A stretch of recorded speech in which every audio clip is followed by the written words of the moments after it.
Today we're going to be using the MySql database instead of the Tomcat users interface. And you can open up your documentation and search for MySql, and I'll take you to the section we're talking about.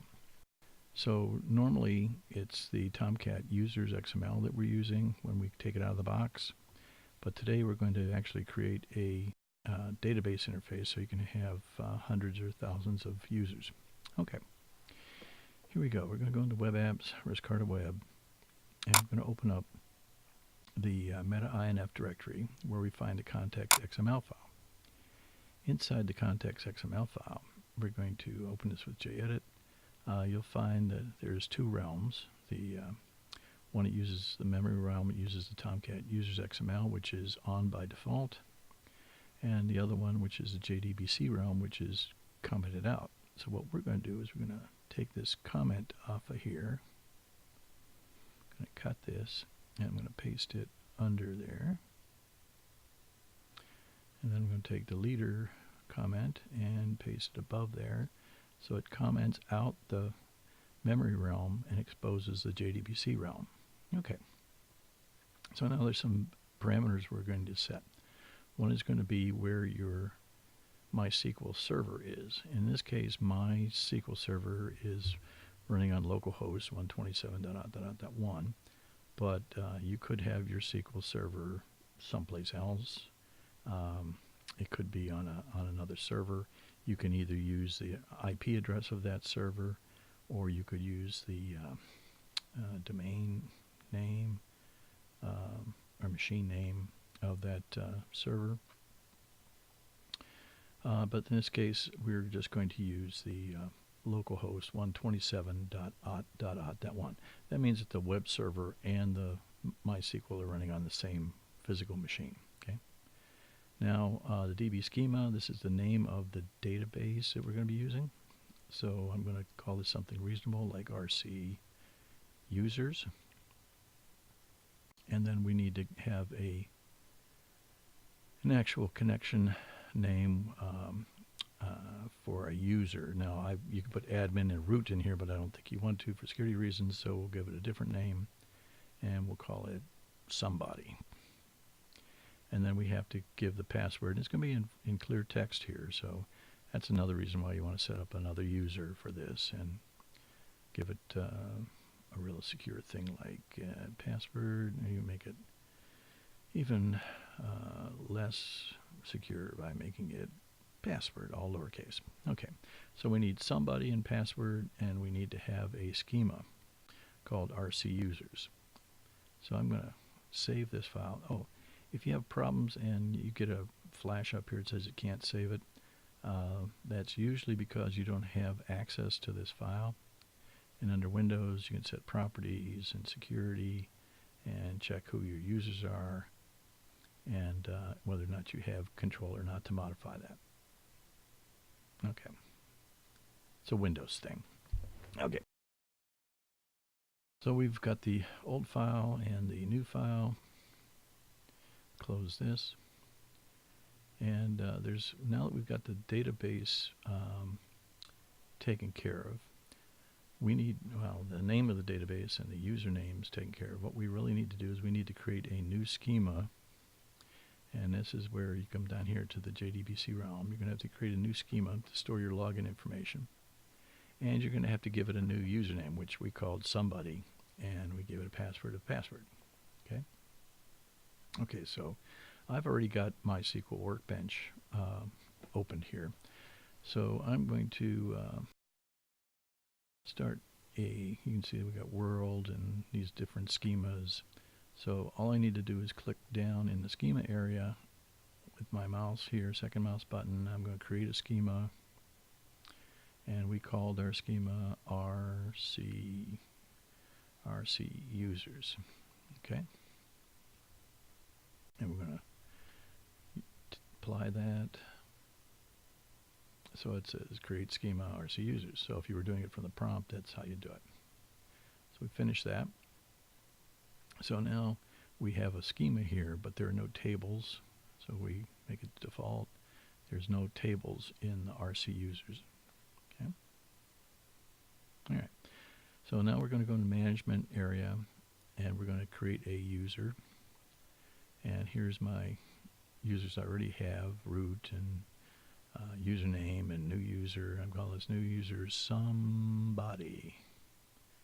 And it's going to be only limited to running on the local host. So again, this would be secure because you have to be on the physical machine in order to get to this one. We're going to give another wonderful password here, saying it's weak because I'm putting the password of password. Okay. So, and we check the administrative roles so that this is a DBA user, and you can turn it on or off, or select whatever users you want, but we're going to give it all.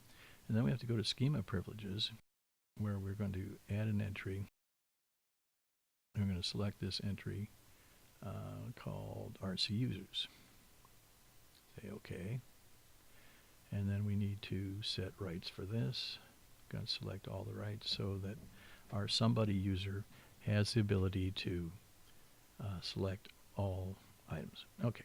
Now, if we go back and open up our database and we log in as our admin, admin and password,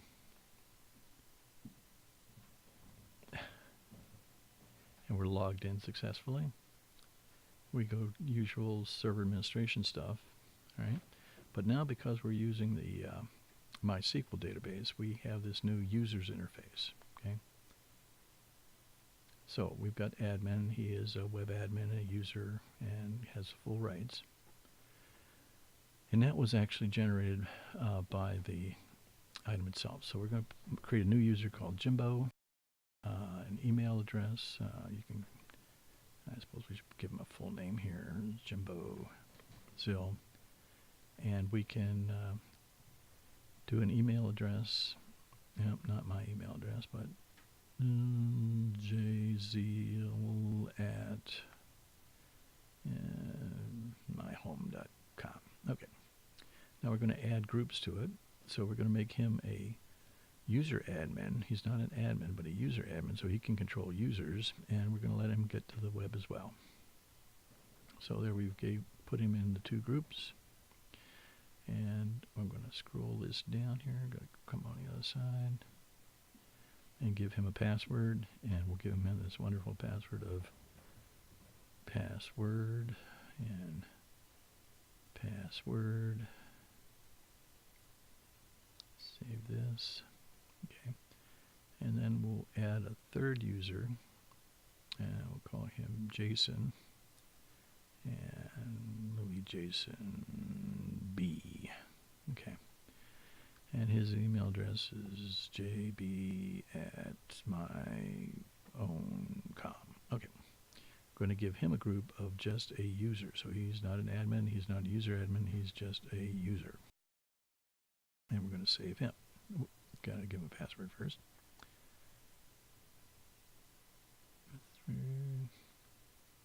Password. Okay, save.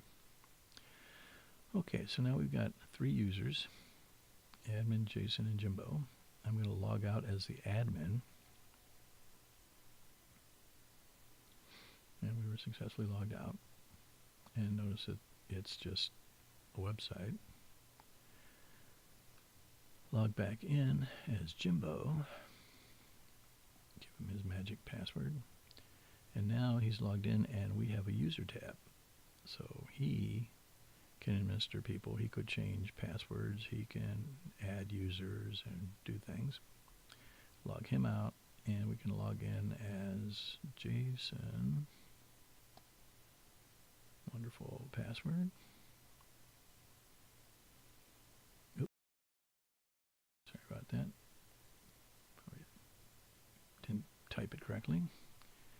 Jason, P-A-S-S-W-O-R-D. Okay, so he's logged in, and now you notice he can browse and do the collections, and he can do a simple search.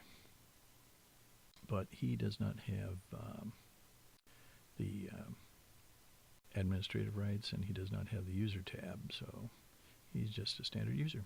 And If you want to take a look at what the application did, we'll go back to our SQL and say use RC users. And we're going to show the tables.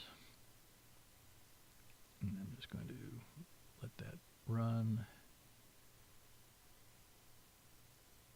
And we've got user roles and users. So it added the two tables. And if we select all from the users table, we'll see that it added the admin, Jason and Jimbo. They got this wonderful password, and here's their emails, and it's added all the data. So again, how to do it.